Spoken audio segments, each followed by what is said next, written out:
Hi, my name is Stephanie, and I'm active in the international campaign to abolish nuclear weapons, ICAN for short.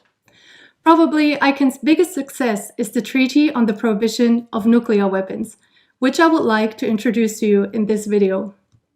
The ban treaty was adopted by 122 countries at the United Nations in July in 2017.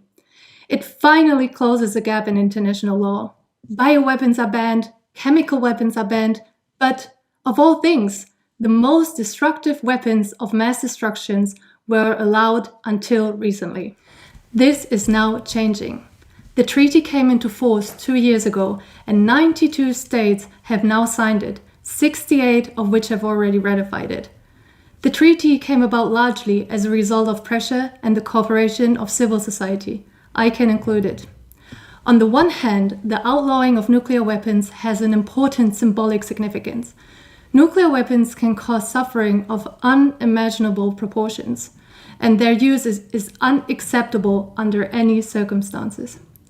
On the other hand, the treaty contains quite practical requirements.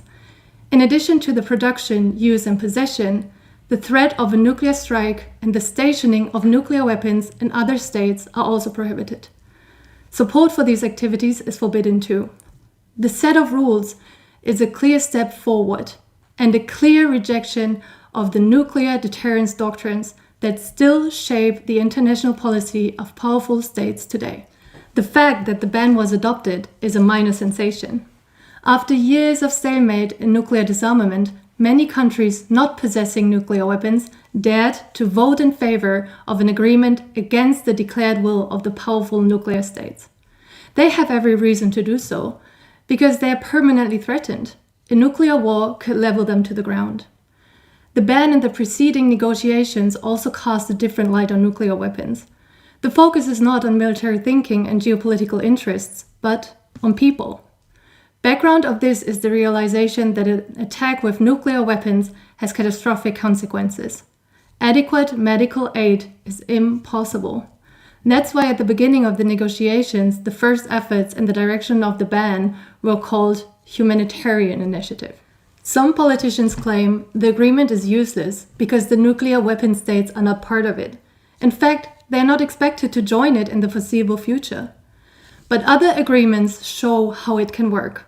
The prohibition of landmines was also initially decided against the will of the possessing states. In the meantime, 164 states have joined the convention. That should also be the case with nuclear weapons. The ban is the basis for a later abolition and will already increase the pressure for disarmament. This is why ICAN's work is so important.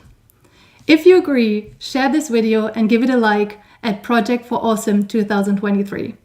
For more information on the ban on nuclear weapons and on ICAN's work, log on to nuclearban.org.